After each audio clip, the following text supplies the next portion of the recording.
प्रणम्य परमात्मानं सिद्धं त्रैलोक्यवन्दितं स्वाभाविकचिदानन्द स्वरूपं निर्मलाव्ययम् शुद्धजीवादिद्रव्याणां देशकं च जिनेश्वरम् द्रव्यसंग्रहसूत्राणां वृत्तिं वक्ष्ये समासतः जीवमजीवमदव्यं जिणवरवसहेण जीर्णनेत्रेष्ठं देवीन्द्रविन्दवन्दं वन्दे तं सर्वदा शिरसा कहे जीव अजीव जिनवर वृषभ ने लोक में वे वंद्य सुरपति वृंद से वंदन करूं कर जोड़ में वर्ण रस पंचगंधा दो पासा अठड़े छया जीवे नो संति मुक्ति तदो व्यवहारा मुक्ति बंधा दो।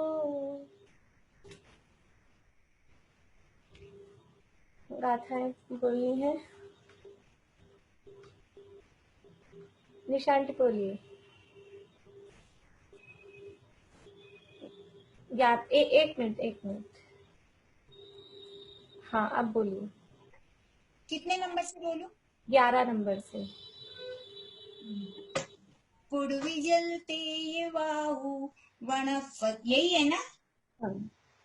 पूर्वी जलते ये वाहु वनस्पति विविह थावरे हिंदी विगतिग चतु पंचखा तस जीवा होन्ति संखादि समणामणानीया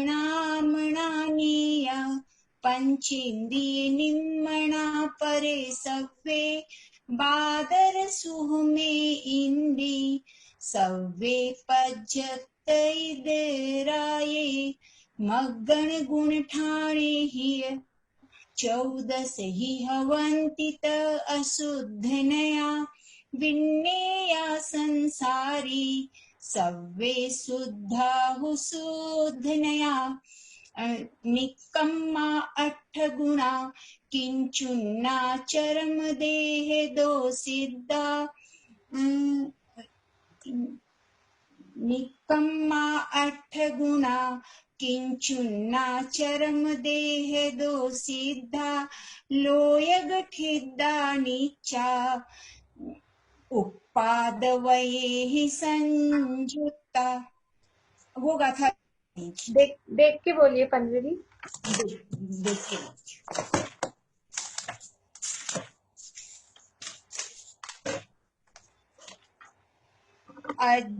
अजीवो पुण्यनेवो अजीवो पुण्यनेवो पुण्य नहीं पुण्य अजीवो पुण्यनेवो पुग्गल धम्मो अधम्म आयासम कालो पुग्गल मुत्तो रुवादि गुणो अमुस्ति से साधु। पुण्य नहीं है, पुण्य है, एक बार न है बस। अजीवो पुण्य अजीवो पुण्य नहीं है, अजीवो पुण्यनेवो। हाँ एक ही बार है। चलिए ये 15वीं गाथा की चर्चा अपनी कल हो गई थी लगभग। कल अपनी बात चल रही थी व्यंजन पर्यायों के संबंध में। थोड़ी सी उस बात को एक बार और देख लेते हैं, क्योंकि आगे भी जो नेक्स्ट गाथा है उसका हेडिंग यही है। कि पुद्गल द्रव्य की विभाव व्यंजन पर्यायों का वर्णन करते हैं। तो व्यंजन पर्याय क्या है, फिर विभाव व्यंजन पर्याय क्या है, उसकी थोड़ी सी जानकारी हमको होगी तो वो समझ में जल्दी से आ जाएगा। देखिए, पर्याय पर्याय किसे कहते हैं ये तो पता है। परिणमन को, परिणमन यानी द्रव्य के या गुणों के परिणमन को पर्याय कहते हैं। परिणमन मतलब उसकी अवस्था, उसका बदलाव, उसके जो चेंजेस हो रहे हैं वो अवस्था, दशा, हालत, परिणमन, ये सब पर्याय के पर्यायवाची शब्द हैं। इन सबको पर्याय कहते हैं। गुणों के समूह को या गुण और पर्याय सहित जो है उसे द्रव्य कहते हैं। तीन चीजें हैं, द्रव्य, गुण और पर्याय, इनसे मिलके वस्तु बनी हुई है। तो इन तीनों को मिला के भी द्रव्य कहा जाता है, और अलग से हम कहें तो उसे वस्तु कहें। तो द्रव्य तो है वो गुणों का समूह या गुण और पर्यायों का समूह, वो द्रव्य है। और गुण किसे कहते हैं, गुण किसे जो कहते हैं? द्रव्य की समस्त अवस्थाओं एवं संपूर्ण भागों में पाए जाते हैं। बढ़िया। जो द्रव्य के संपूर्ण भागों और उसकी संपूर्ण अवस्थाओं में पाया जाता है उसे गुण कहते हैं, वो गुण है। तो द्रव्य हुआ और गुण हुआ। द्रव्य तो है वो गुणों का समूह या गुण और पर्यायों का समूह, दोनों ही गुण पर्यायवत द्रव्य भी कहते हैं। तो गुण और पर्यायों के समूह को या गुणों के समूह को द्रव्य कहते हैं। और गुण किसे कहते हैं, कि जो द्रव्य के संपूर्ण भागों और उसकी संपूर्ण अवस्थाओं में पाया जाता है वो गुण कहलाता है। अब पर्याय क्या चीज है, ये जो गुणों का परिणमन है, गुणों में जो चेंजेस हो रहे हैं, अथवा अलग से कहें तो द्रव्य और गुणों दोनों में द्रव्य के परिणमन को या गुणों के परिणमन को, द्रव्य का परिणमन और गुणों का परिणमन कुछ अलग नहीं है एक्चुअल में, क्योंकि गुणों का समूह ही द्रव्य है। तो गुणों में परिणमन होगा तो वो द्रव्य में भी परिणमन होगा ही होगा, और द्रव्य में परिणमन हो रहा है तो वो गुणों में भी उसका परिणमन हो ही रहा है। इसलिए दो तरह से कथन की शैली है, कहने में दो टाइप से कहा जा रहा है, लेकिन बात एक ही है। द्रव्य के परिणमन को अथवा गुणों के परिणमन को, यानी परिणमन को, परिवर्तन को पर्याय कहते हैं। वो पर्याय का दूसरे शब्द अवस्था, दशा, हालत, ये सब पर्याय कहलाती हैं। तो ये पर्याय कितने प्रकार की होती हैं, तो अलग अलग टाइप से पर्यायों के भेद किए जाते हैं। यहाँ अभी पर्याय के भेद देख रहे हैं। दो प्रकार की पर्याय, एक अर्थ पर्याय और एक व्यंजन पर्याय। कौन कौन सी दो पर्याय, एक अर्थ पर्याय और एक व्यंजन पर्याय। पर्याय शब्द का अर्थ वही द्रव्य का परिणमन अथवा गुणों का परिणमन, वो ही अर्थ हम ख्याल में, दोनों अर्थ ख्याल में रखेंगे तो यहाँ पर ये अर्थ पर्याय व्यंजन पर्याय समझ में आएंगे। अर्थ पर्याय किसे कहते हैं, कि गुणों के परिणमन को पर्याय कहते हैं। अब द्रव्य में कितने गुण हैं, कितने गुण हैं द्रव्य में, कि द्रव्य में अनंत गुण है।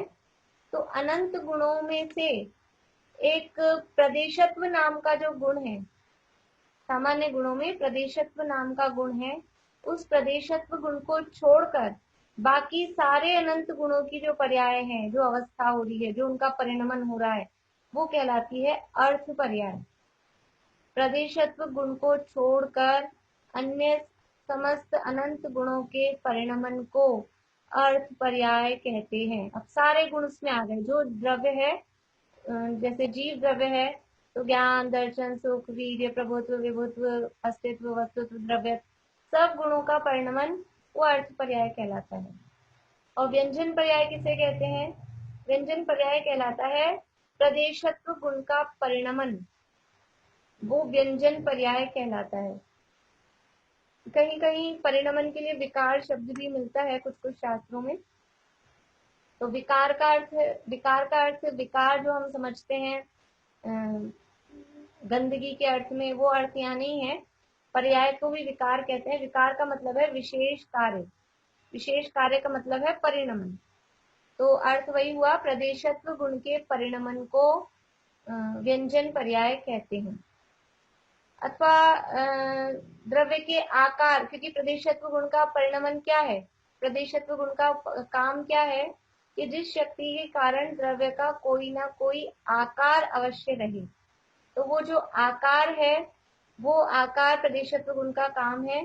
तो द्रव्य के आकार को भी व्यंजन पर्याय कह देते हैं, सीधा सीधा डायरेक्टली बोलेंगे तो। अथवा परिभाषा के रूप में कहेंगे तो प्रदेशत्व गुण के परिणमन को व्यंजन पर्याय कहते हैं। अब ये अर्थ पर्याय और व्यंजन पर्याय, ये दोनों दो दो टाइप की हैं। अर्थ पर्याय भी दो प्रकार की, स्वभाव अर्थ पर्याय और विभाव अर्थ पर्याय। और व्यंजन पर्याय भी दो प्रकार की, स्वभाव व्यंजन पर्याय और विभाव व्यंजन पर्याय। ऐसे दोनों के दो दो भेद हो गए।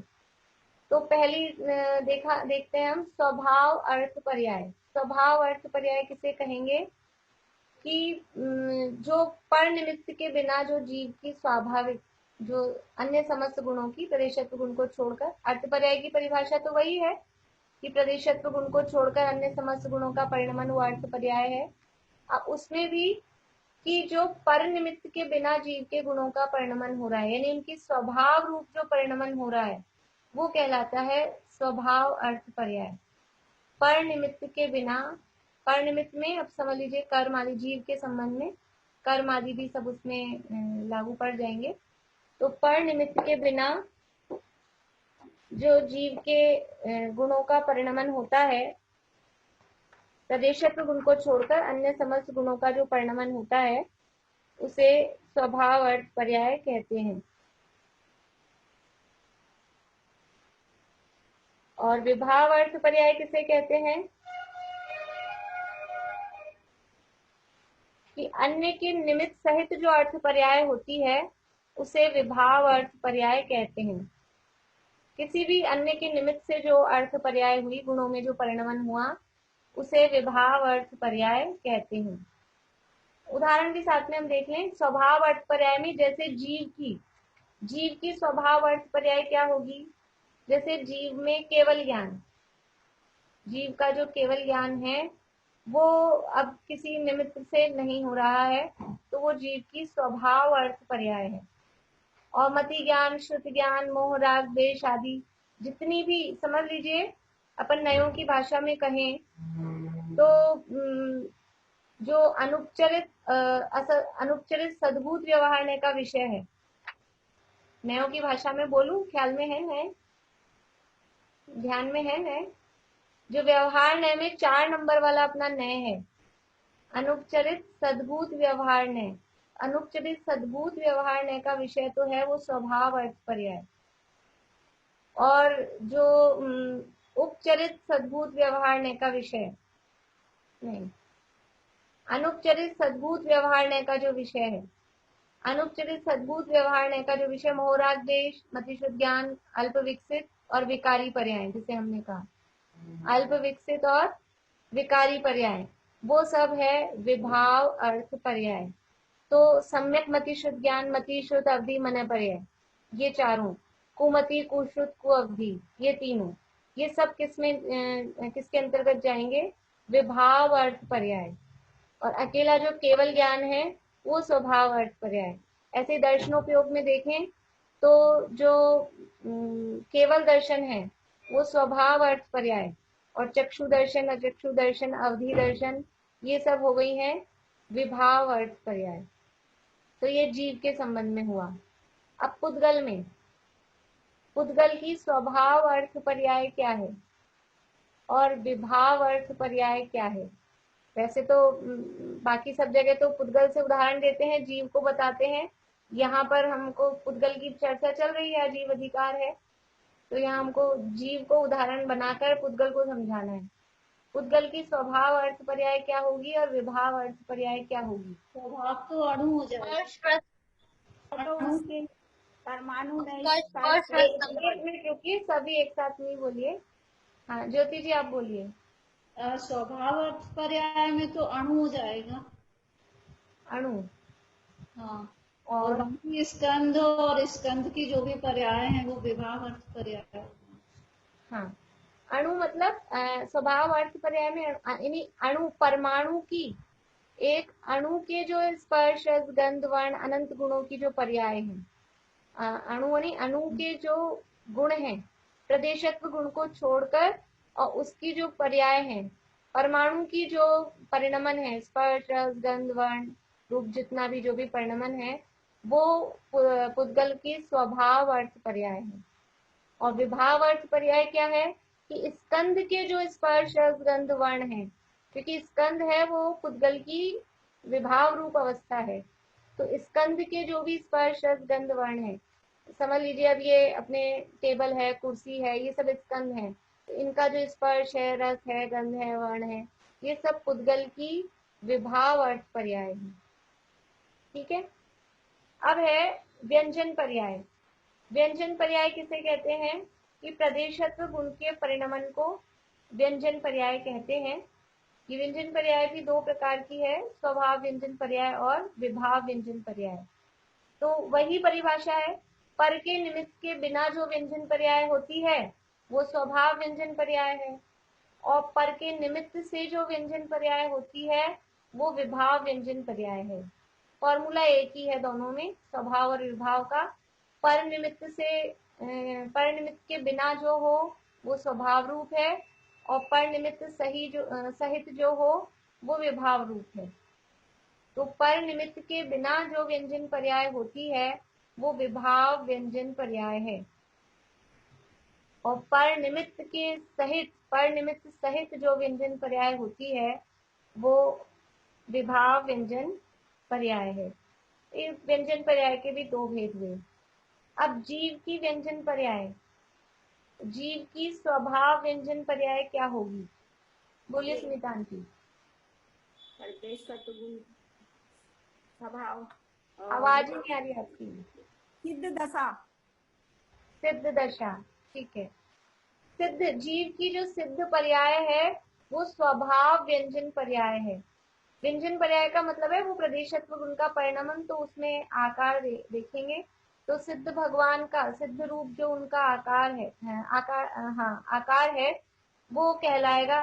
देखो अर्थ पर्याय में हमने क्या लिया, स्वभाव अर्थ पर्याय में, स्वभाव अर्थ पर्याय में केवल ज्ञान, केवल दर्शन, यानी सिद्ध भगवान के जो गुणों का परिणमन हुआ वो सब उनकी स्वभाव अर्थ पर्याय है।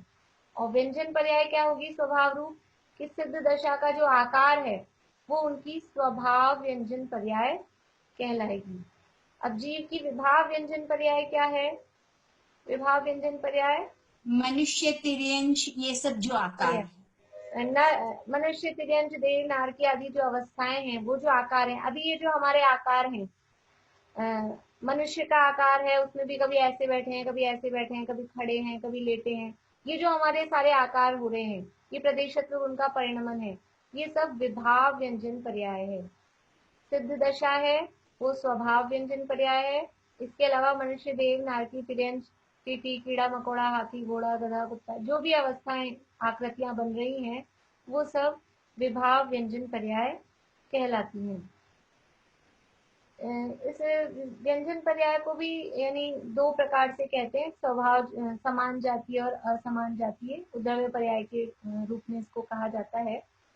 पुद्गल की व्यंजन पर्याय क्या होंगी?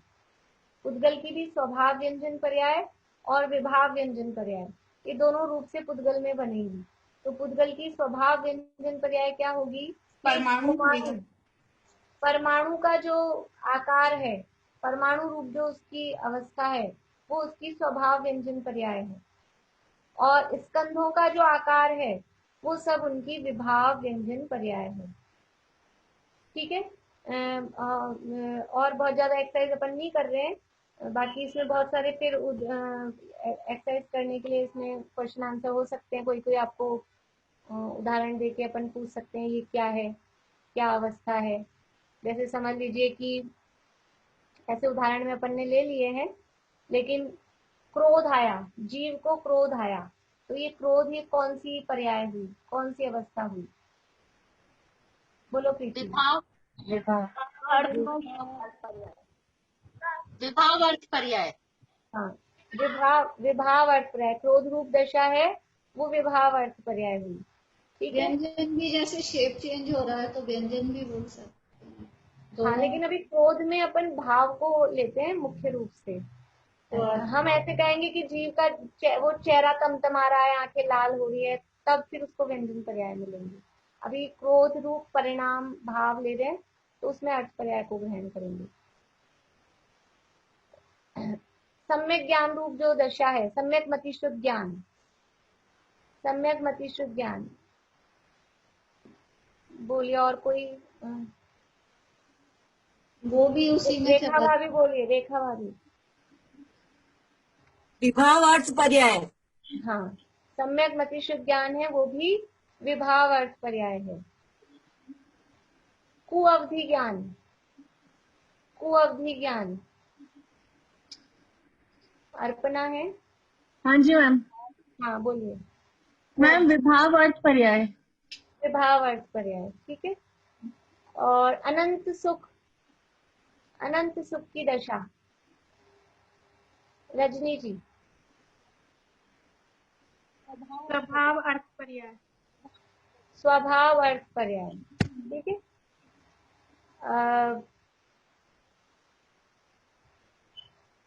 तीन कोस का शरीर भोग भूमि में, भोग भूमि के मनुष्यों का 3 कोस का शरीर, ये क्या होगा नीता भाभी? विभाव व्यंजन पर्याय। विभाव व्यंजन पर्याय। तो ऐसा ये जीव के संबंध में पर्याय के बारे में। अब पुद्गलों की है, अभी यहाँ बता रहे हैं। देखिए, पुद्गल द्रव्य की विभाव व्यंजन पर्यायों का प्रतिपादन करते हैं। पुद्गल पर्याय में पुद्गल द्रव्य में कौन कौन सी विभाव, स्वभाव तो कौन सी होंगी जो परमाणु की है, परमाणु के प्रदेशत्व गुण का परिणमन वो उसकी स्वभाव व्यंजन पर्याय है, और परमाणु के अन्य गुणों का परिणमन वो स्वभाव अर्थ पर्याय है। स्कंद का जो भी परिणमन है वो सब विभाव रूप है, क्योंकि स्कंद है वो पुद्गल की विभाव रूप दशा है, स्वाभाविक दशा नहीं है। एक शुद्ध पुद्गल द्रव्य क्या होता है? एक शुद्ध पुद्गल द्रव्य वो परमाणु होता है। कल हमने ये बात देखी थी, जहां मेल है वहां अशुद्धता आ जाती है, जहां एकत्व है वहां सुंदरता है, शुद्धता है। तो अकेला परमाणु है वो सुंदर है, शुद्ध है, और अगर बहुत सारे परमाणु मिल गए हैं, स्कंद बन गया है, तो वो अशुद्ध हो गया है, विभाव रूप दशा हो गई है। देखिए गाथा नंबर है 16, गाथा बुलवाते हैं, पहले उत्थानिका देखते हैं। अब पुद्गल द्रव्य की विभाव व्यंजन पर्यायों का प्रतिपादन करते हैं। सद्दो बंदो सुहमो, बोलिए भाई, कौन बोल रहे हैं? नीता भाभी बोलिए। सत्तो बंधु सुगमो, थूलो संथान भेद तम छाया, फूलो संथान भेद तम छाया, उज्जो दादव सहिया, उज्जो दादव सहिया, पुग्गल दवस पचाया, पुग्गल दवस पज्जाया। हाँ फिर से बुलवाती हूँ। वर्षा भाभी अब आप बोलिए। सद्दो बंधु सुगमो, है वर्षा भाभी है? मैं बोलूं? हाँ ज्योति जी आप बोलिए। सद्दो बंदो सुहमो, थूलो संठान भेद तम छाया, उज्जो दादव सहिया, उगल डबस पज्जाया। चलिए।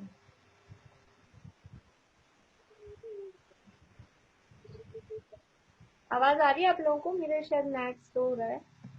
आ रही है। हाँ हाँ वर्षा भाभी बोलिए, गाथा बोलिए।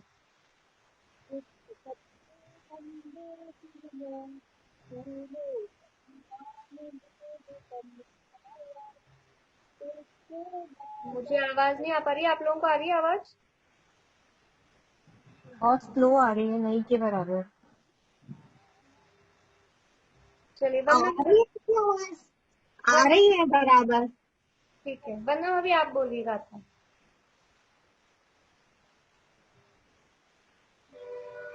सत्तो बन्धो सुहुमो स्थूलो संठान भेद तम छाया उच्चोदातव सहिया उद्गल तपस पज्जाया।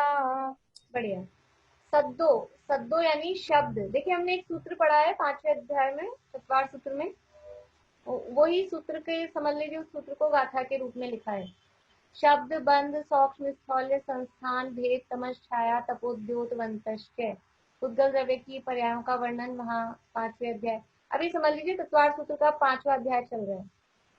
अब ये जो चालू हो गया है, ये 5वां अध्याय चालू हो गया है। जिन्होंने पढ़ा है उनको ख्याल में आएगा, और जिन्होंने नहीं पढ़ा है वो समझ लें कि ये 5वां अध्याय में यही वर्णन है। जब पढ़ेंगे तब आ जाएगा, तब पहले ये पढ़ लिया है, बाद में वो पढ़ लेंगे, और जिन्होंने पहले पढ़ लिया है वो अब ये पढ़ रहे हैं। देखिए सद्दो, सद्दो यानी शब्द, बंधो यानी बंध। ये पुद्गल द्रव्य की व्यंजन पर्याय बता रहे हैं, किस तरह से पुद्गलों की ये अवस्थाएं होती हैं, व्यंजन पर्याय होती हैं पुद्गलों की। तो एक शब्द है, शब्द है वो पुद्गल की व्यंजन पर्याय है, यानी जो शब्द हमको सुनाई दे रहे हैं, ये भाषा वर्गणा का जो परिणमन है, ये भाषा वर्गणा पौद्गलिक है, इससे पता लग रहा है, क्योंकि शब्द है पुद्गल की अवस्था है, पुद्गल की पर्याय है शब्द। बंधो, बंधो यानी बंद होता है, कुछ भी चीजें आपस में मिलती है, जुड़ती हैं, उनका बंध होता है, तो वो बंध भी पुद्गल की अवस्था है। सुहुमो, सूक्ष्मपना, सूक्ष्म, अभी आगे सारा इसमें सूक्ष्मपना, और फिर है स्थूलो, स्थूलो यानी स्थूल होना, सूक्ष्म होना और स्थूल होना, यानी मोटा पतला होना, बारीक होना या स्थूल हो जाना, ये जो अवस्थाएं हो रही है, ये मोटा पतला कौन होता है? वो भजन में आता है, गोरा काला जो भी दिखता चाम है, मोटा पतला होना उसका काम है। ये मोटा पतला होना किसका काम है? ये आत्मा का काम नहीं है, ये मोटा पतला होना शरीर का काम है। शरीर है वो पुद्गल की, ये व्यंजन पर्याय है, पुद्गल की अवस्था है। तो ये सूक्ष्मता स्थूलता, सूक्ष्म होना स्थूल होना, ये पुद्गल की अवस्था है। संठान, संठान का अर्थ है संस्थान, संस्थान मतलब आकार। 6 प्रकार के संस्थान हमने पढ़े हैं, समचक्र संस्थान, नैग्रोध परिमंडल संस्थान, स्वाति संस्थान, कुब्जक संस्थान, वामन संस्थान, हिंडक संस्थान। तो ये जो आकार है, अनेक प्रकार के जो भी आकार हैं, संस्थान का अर्थ होता है आकार। तो ये जो अनेक प्रकार के आकार हैं, ये भी पुद्गल की अवस्था है। जीव का ऐसा कोई आकार नहीं होता है, जो भी दुनिया में ऐसे संस्थान कहे गए हैं, ये सब पौद्गलिक हैं, ये संस्थान। इसके बाद में है भेद, भेद का मतलब है अलग होना, टूट जाना। कोई चीज किसी में से टूट गई है, अलग हो गई है, इसका मतलब है वो पुद्गल है। जीव ऐसे टूटता नहीं है, एक जीव के 2 टुकड़े कर दिए, ऐसा नहीं हो सकता है कभी भी। तो ये भेद जो हो रहा है, ये भेद होना भी पुद्गल की अवस्था है। तम, तम का मतलब है अंधकार, अंधेरा। अंधेरा कौन सा द्रव्य है? ये अंधेरा भी कोई द्रव्य है? ये द्रव्य तो नहीं, ये पर्याय है। ये कौन से द्रव्य की पर्याय है? ये अंधेरा जो दिखाई दे रहा है, ये अंधेरा भी पुद्गल द्रव्य की पर्याय है, पौद्गलिक है। प्रकाश भी पौद्गलिक है और अंधकार भी पौद्गलिक है। छाया, छाया और अंधेरे में फर्क है या नहीं? छाया और अंधेरा एक सा ही होता है क्या? छाया अलग है, अंधेरा अलग है। छाया मतलब जो परछाई बनती है ना, उसका नाम यहाँ छाया दे रहे हैं। छाया मतलब हम छाया में आ जाते हैं, पेड़ की छाया में, वो वाला अर्थ छाया का यहाँ नहीं लेना है कि अंधेरे में छाया होती है, जहाँ अंधेरा है वहाँ छाया होगी होगी ऑटोमेटिक, ऐसा नहीं है। छाया का मतलब है परछाई। तो ये जो परछाई प्रतिबिंब बन रहा है, ये भी पौद्गलिक है, जीव की छाया नहीं होती। जैसे ऐसा कहते हैं कुछ लोग, भूतों की परछाई नहीं होती भूतों की परछाई नहीं होती मतलब वो आत्मा अगर है तो आत्मा की परछाई नहीं होती, जीव की परछाई नहीं होती। अगर परछाई है तो वो पौद्गलिक है। उज्जो दादव सहिया, उज्जो यानी उद्योत और दादव है उद्योत और आतप, ये दो शब्द हैं।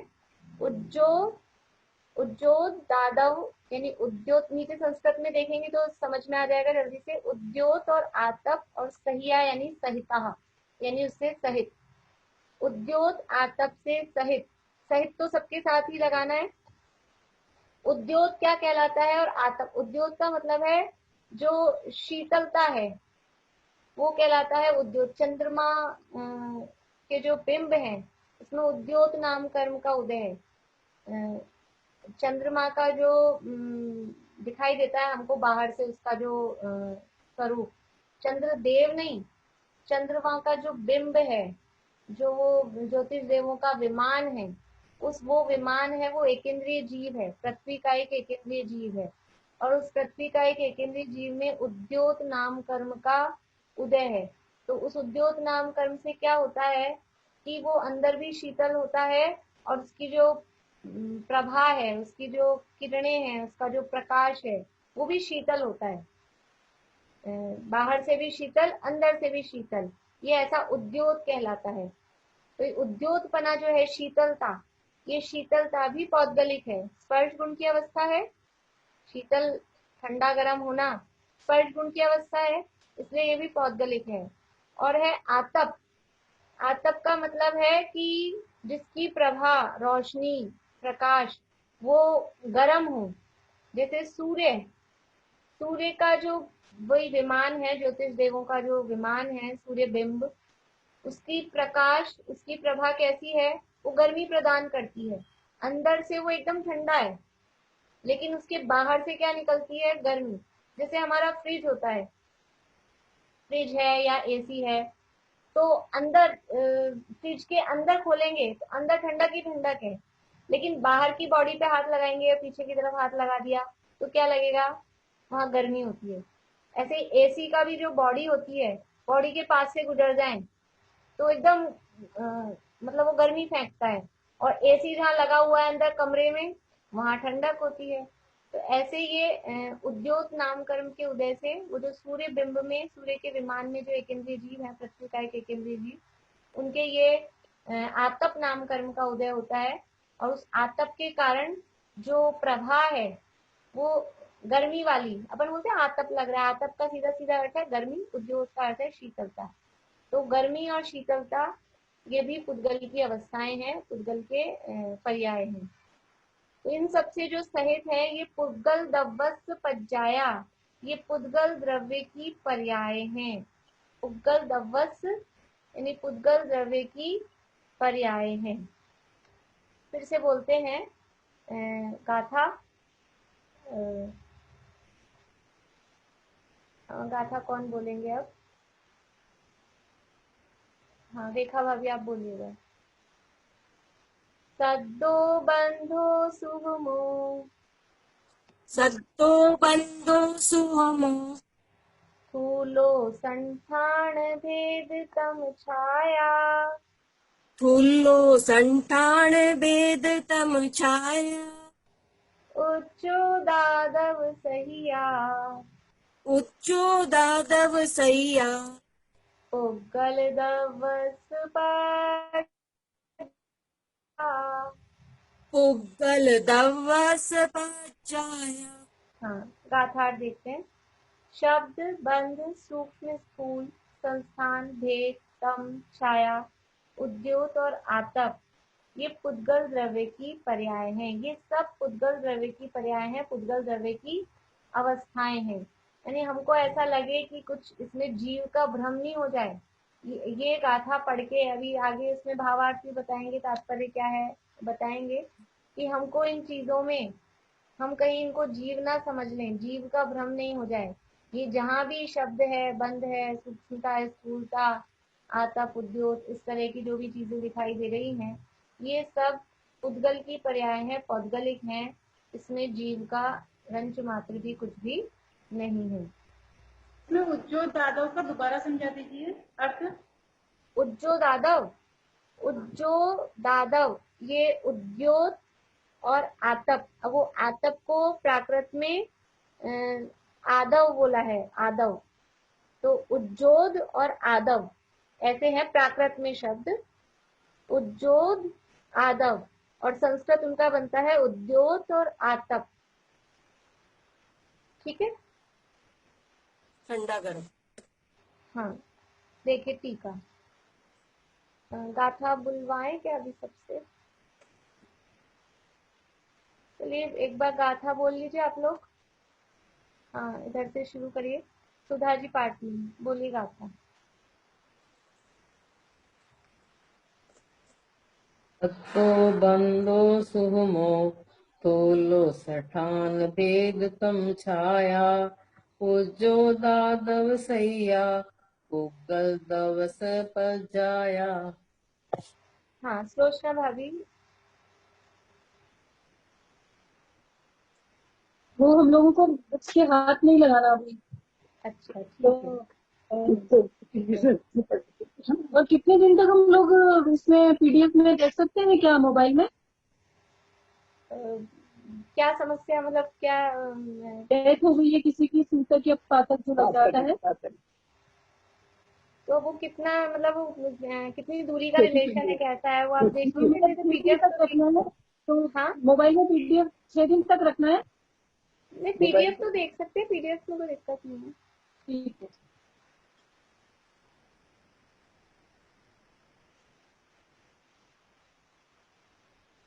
चलिए रेखा जी बोलिए।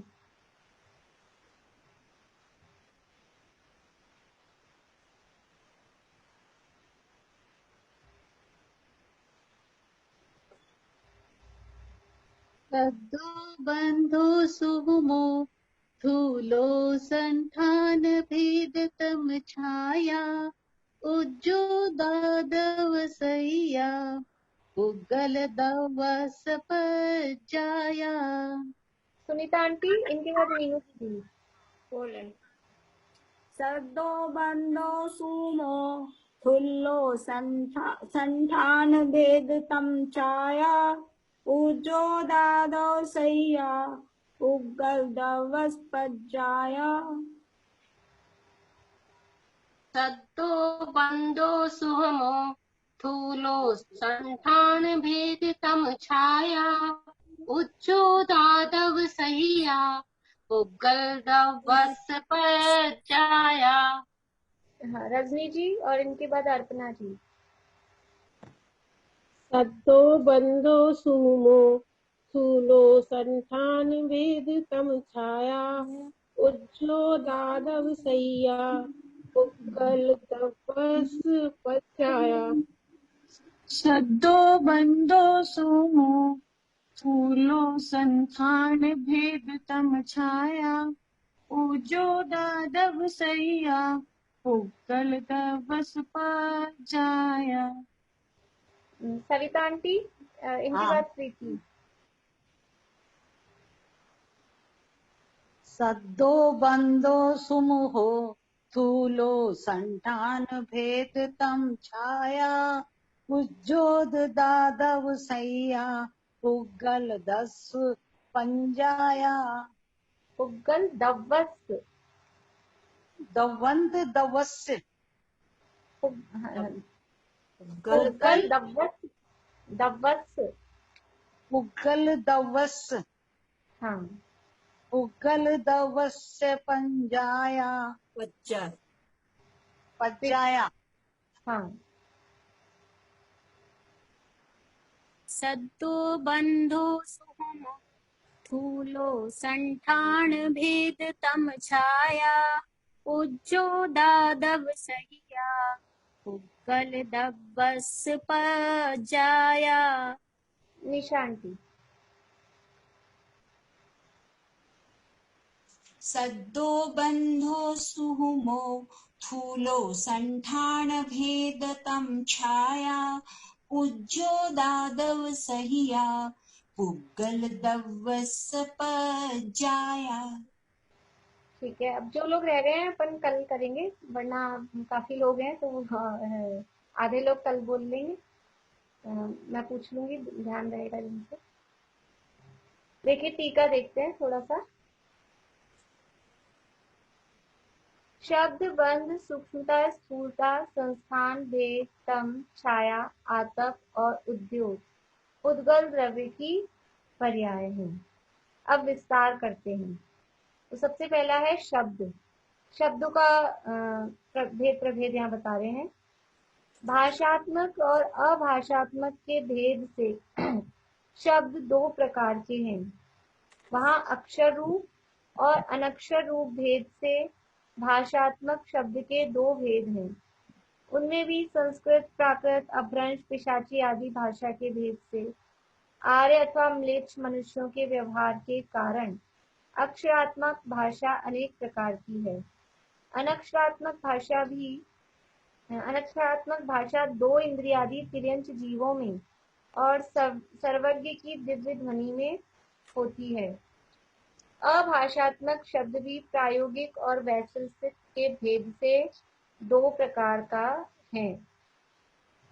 वीणा आदि के शब्द को तत्, ढोल आदि के शब्द को वितत, मंजीरा आदि की ध्वनि को घन और बंसी आदि के शब्द को सुशिर कहते हैं। इस श्लोक में कथित क्रमानुसार प्रयोग से हुए प्रायोगिक शब्द चार प्रकार के हैं। विशेषा अर्थात स्वभाव से हुए ऐसे वैशेषिक शब्द बादलों आदि द्वारा होते हैं, वे अनेक प्रकार के हैं। देखिए यहाँ शब्द के भेद प्रभेद बताए हैं और शब्द अनेक प्रकार के होते हैं। मुख्य रूप से शब्द के दो भेद करते हैं, एक भाषात्मक और एक अभाषात्मक। और भाषात्मक शब्द भी यहाँ जो भाषात्मक शब्द है वो अक्षर रूप और अनक्षर रूप, ऐसे वो भी दो प्रकार के होते हैं। देखिए अपन ने वो जो 5वें अध्याय में वहां पढ़ा था यही शब्द बंध। अगर आप लोगों के पास है पुस्तक तो खोल सकते हैं 5वें अध्याय का 24 नंबर का सूत्र, क्योंकि जो पुराना पढ़ा हुआ होता है उससे पढ़ने में हमको जल्दी से समझ में आ जाता है। आप चाहें तो मैं PDF शेयर कर देती हूँ।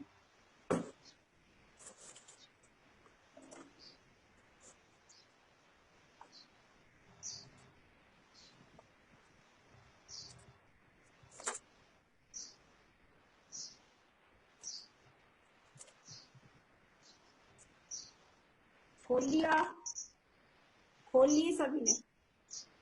हाँ, मैं 1 मिनट यहाँ ही दिखा रही हूँ।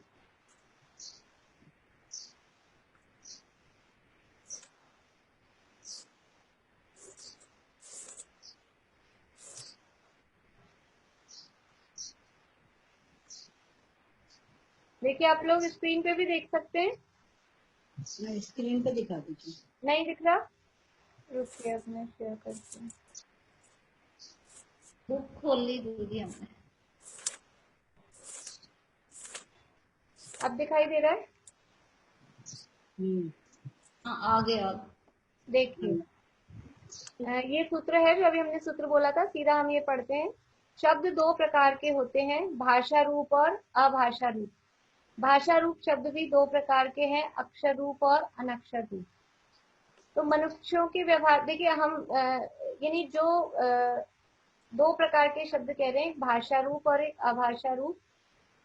भाषा रूप जो है तो जो हम बोल रहे हैं, भाषा रूप में भी कुछ अक्षर वाले होते हैं, कुछ बिना अक्षर वाले होते हैं। जैसे अभी हमने जो ये लाइन बोली है कि शब्द दो प्रकार के होते हैं, ये एक भाषा है। हिंदी में, इंग्लिश में, संस्कृत में, गुजराती में, पंजाबी में, मराठी, जो भी भाषा है। और कुछ ऐसे होते हैं, ऐसे हमने किया ए ओ, ये जो शब्द निकले, ये शब्द कैसे हैं? ये अभाषा रूप है। देखिए नीचे लिखा है, मनुष्यों के व्यवहार में आने वाली अनेक बोलियां अक्षर रूप भाषात्मक शब्द हैं और पशु पक्षियों वगैरह की टेटे में अनक्षर रूप भाषात्मक शब्द हैं। जैसे रात में कभी कभी आवाजें आती है, कुछ कॉकरोच की, झिंगरों की, वो कुछ चू चू अजीब अजीब सी कुछ भी आवाजें आती है, वो क्या है? वो शब्द हैं उनके, लेकिन अभाषात्मक हैं, अभाषात्मक शब्द हैं। और अभाषात्मक भी शब्द अनक्षर रूप शब्द हैं। और जो अभाषात्मक शब्द हैं, अभाषात्मक मतलब देखिए सीधा, और अपन इसको ऐसे समझें कि किसी के घर से आवाज आ रही है क्या? एक बार आप लोग चेक कर लीजिए, म्यूट कोई अनम्यूट तो नहीं है। हाँ, चिड़िया की आवाज आ रही है कहीं से। हाँ, कर दिया मैंने। देखिए, जो मनुष्य और तिरंचों की जो बोली है वो तो है भाषा रूप, ठीक है। और अभाषा रूप कैसी है, जो पुद्गलों से निकलती है, वो है अभाषा रूप। ऐसे अपन इसको समझ सकते हैं। मनुष्य और तिरंचों की जो बोलियां हैं, पहले जो भेद किए ना, शब्द दो प्रकार के होते हैं, भाषा रूप और अभाषा रूप। तो मनुष्य और तिरंचों की जो बोलियां हैं वो भाषा रूप है, और अभाषा रूप यानी पुद्गलों से जो आवाजें निकलती हैं, पुद्गलों के आपस में टकराने से जो आवाजें निकलती हैं, वो कहलाएंगी अभाषा रूप। ये एक पहला डिवीजन हो गया, भाषा रूप और अभाषा रूप। फिर भाषा रूप में दो प्रकार के हमने देखे, अक्षर रूप और अनक्षर रूप। तो अक्षर रूप कौन से हैं, जो मनुष्य लोग जो बोलते हैं, जो भी लैंग्वेज है वो है अक्षर, जिसे हम लिख भी पाते हैं, बोल भी पाते हैं, वो है अक्षर रूप। और दूसरा ऐसा कि जैसे बच्चे के रोने की आवाज है, वो भाषा है लेकिन वो अक्षर रूप नहीं है। जो बच्चा रोया हम बोल देते हैं उसको वहाँ वहाँ, लेकिन वो वहाँ है कि क्या है, वो बस वो साउंड रूप है। चिड़िया ने बोला तो उसको हमने अपनी भाषा में चीची चीची बोल दिया, लेकिन अब वो जो भी उसकी आवाज होती है वो वास्तव में वो कोई, जो बच्चा रोता है तो हिंदी में रोता है कि इंग्लिश में? सीधी सी बात है, अंग्रेजों के बच्चे इंग्लिश में रोते हैं, इंडियंस के बच्चे हिंदी में रोते हैं, गुजरातियों के बच्चे गुजराती में रोते हैं, ऐसा। तो वो कोई भाषा नहीं है। वो रोने को हम ऐसा नहीं कह सकते एक भाषा है, बस वो शब्द है, लेकिन उसको भाषा का नाम नहीं दे सकते। अब चिड़िया बोलती है तो चिड़िया हिंदी में बोलती है कि इंग्लिश में बोलती है? तो अमेरिका की चिड़िया इंग्लिश में बोलती होंगी और यहाँ हमारे यहाँ की चिड़ियाएं हिंदी में बोलती हैं, ऐसा तो नहीं।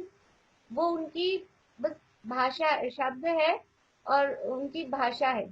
अब उसको हम कौन सी भाषा है ऐसा उसको नहीं कह सकते। अब दूसरे जो है अभाषा रूप शब्द।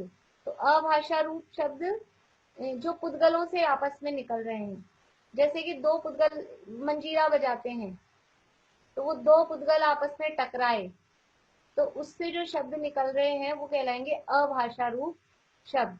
वो भी दो प्रकार के हैं, एक प्रायोगिक और एक वैश्विक।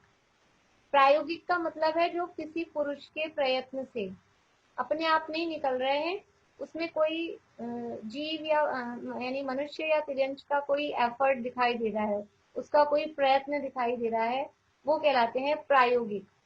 देखिए नीचे परिभाषा है, जो पुरुष के प्रयत्न से पैदा होते हैं उन्हें प्रायोगिक अभाषा रूप शब्द कहते हैं।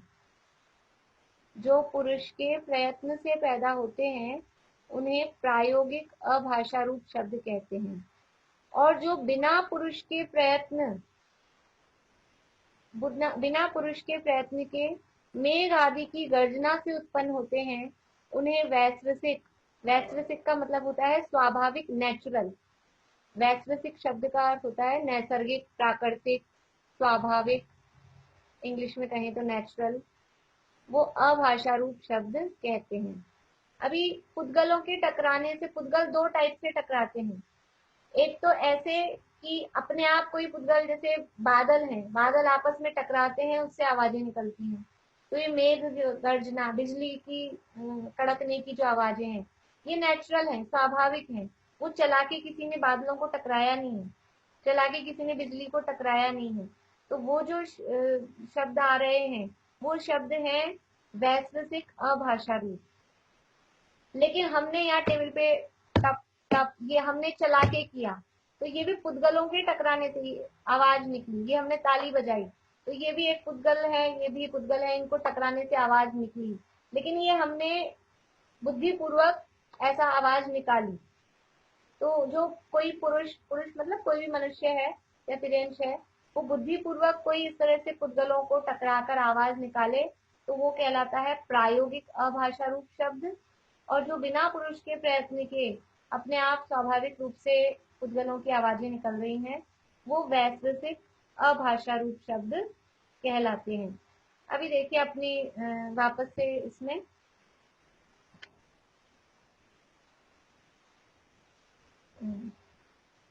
भाषात्मक और अभाषात्मक के भेद से शब्द दो प्रकार के हैं।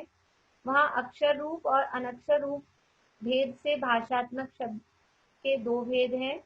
उनमें भी संस्कृत, प्राकृत, अपभ्रंश, पिशाची आदि भाषा के भेद से आर्य अथवा म्लेच्छ मनुष्यों के व्यवहार के कारण अक्षरात्मक भाषा अनेक प्रकार की है। अनक्षरात्मक भाषा दो इंद्रिय आदि तिर्यंच जीवों में और सर्वज्ञ की दिव्य ध्वनि में होती है। जो अनक्षरात्मक है वो अनक्षरात्मक, यहाँ हमने देखा था कि पशु पक्षियों की बोली वगैरह वो अनक्षरात्मक है, यानी दो इंद्रिय से लेकर और चार इंद्रिय तक की जो भी आवाजें हैं वो तो अनक्षरात्मक है ही।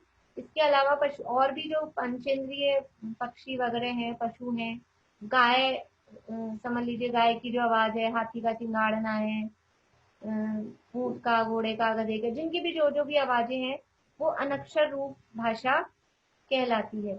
इसके अलावा जो दिव्य ध्वनि है वो दिव्य ध्वनि भी अनक्षर रूप, अनक्षरी भाषा कहते हैं दिव्य ध्वनि को, ओंकार में ही कहते हैं। लेकिन वो ओम वास्तव में ओम कोई शब्द नहीं है, वो तो वो ध्वनि जिस रूप में निकलती है।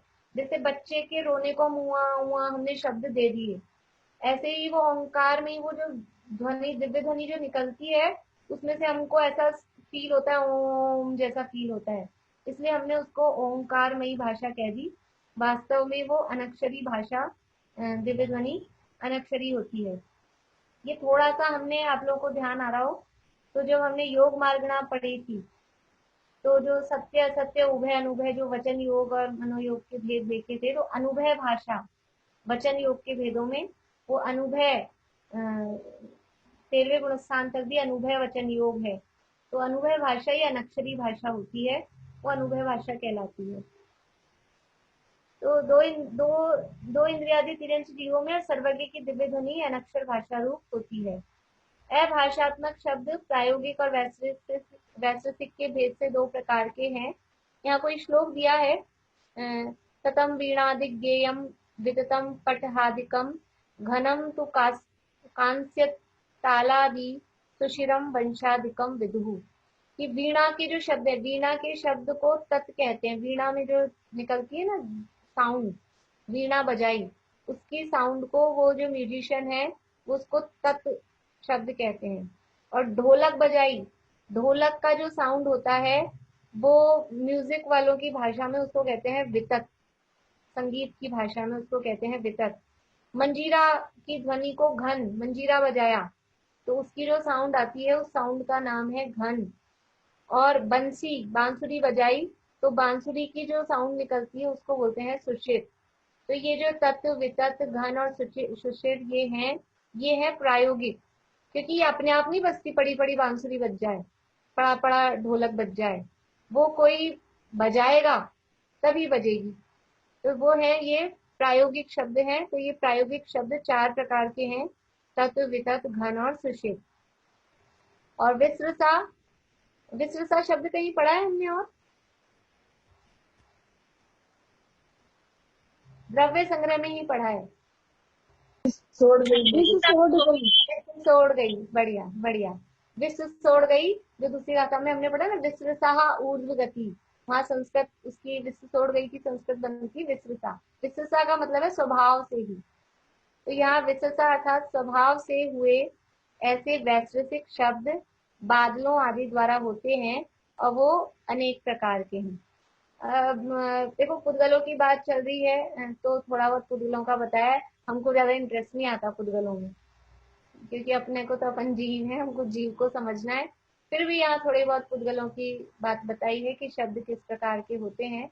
ऐसा जिनवाणी में सब तरह की चीजें मिलेगी, सबके इंटरेस्ट का टाइप मिलेगा। अब यहाँ पुद्गलों की बात चल रही है तो शब्दों के टाइप्स बता रहे हैं।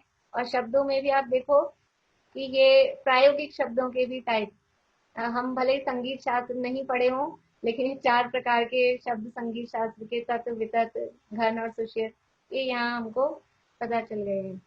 तो इस प्रकार से ये यहाँ ये बात हुई है। इसका विशेष और पढ़ना था लेकिन कल ही पढ़ेंगे फिर टाइम, क्योंकि अभी तो कंटिन्यूस चलेगी क्लासेस, अभी बंद नहीं होगी, आपको कुछ बंद नहीं करना है, पर 2 मिनट का ब्रेक लेंगे अपन, फिर 2:45 से वो चालू करेंगे, या फिर एक बार पढ़ लेते हैं, इसको ऐसा करते हैं, बाकी फिर कल वापस से देख लेंगे, एक बार रीडिंग तो कर लेते हैं ताकि ये पूरा हो जाए विशेष। तो अब ये 2 क्लास के बीच में ये बंद नहीं होगा जूम का लिंक? बंद नहीं होगा, बंद नहीं होगा, यही लिंक चालू रहेगी, जिनको भी ज्वाइन रखना है तत्वार सूत्र में वो ज्वाइन रहें, और जिनको लीव करना है वो लीव कर लें। ओके। कल क्लास है क्या? हाँ जी, कल क्लास है। अच्छा, कल संडे है। हाँ